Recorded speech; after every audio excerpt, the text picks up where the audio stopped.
आइए सुनते हैं आज की कहानी झूठ का फल। किसी गांव में रत्ना नाम का एक बालक रहता था। जब वो बहुत छोटा था उसके माता पिता चल बसे थे।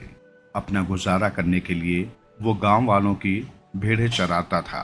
वो प्रतिदिन सवेरे ही गांव वालों की भेड़ें इकट्ठी करके उन्हें चराने ले जाता और शाम को सबकी भेड़ें लाकर उनके घरों पर छोड़ देता। एक दिन रत्ना भेड़ों को चराने ले गया। उसने भेड़ों को चराने के लिए छोड़ दिया और स्वयं एक ओर जाकर बैठ गया। तभी अचानक उसे एक शरारत सूझी। वो एक पेड़ पर चढ़ गया और जोर जोर से चिल्लाने लगा, बचाओ बचाओ, शेर आ गया, शेर आ गया।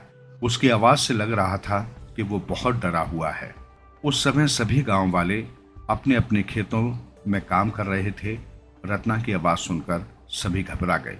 जिसके हाथ जो लगा, लाठी, डंडा, कुदाल आदि लेकर सभी उस ओर भागे जिधर से आवाज आ रही थी।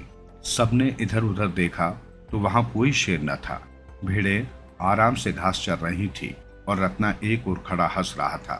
ये देखकर गांव वालों को उस पर बहुत क्रोध आया। उन्होंने पूछा, कहाँ है शेर? मगर वो चुपचाप हंसता रहा। सब लोग पैर पटकते हुए वापस चले गए। कुछ दिन बाद रत्ना भेड़ों को चराने गया। भेड़ों को चराने के लिए छोड़कर वो एक पेड़ के नीचे बैठ गया।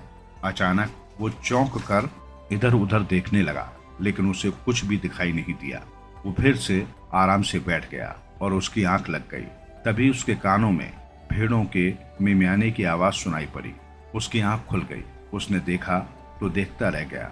आंखें फटी की फटी रह गई और उसकी गिरगी बंद गई। सामने एक बड़ा शेर खड़ा था जो उसी को घूर रहा था। शेर की दहाड़ से उसका दिल बैठा जा रहा था। वो चाहकर भी हिल नहीं पा रहा था। खूंखार शेर उसी की ओर बढ़ता आ रहा था। रत्ना ने जोर से चिल्लाना शुरू कर दिया, शेर आ गया, शेर आ गया, मुझे बचाओ, मुझे बचाओ। इस बार वो सच में ही बहुत डरा हुआ था। उसने सहायता के लिए बहुत पुकारा, किंतु इस बार कोई उसकी सहायता करने के लिए नहीं आया। भय के मारे रत्ना कांप रहा था।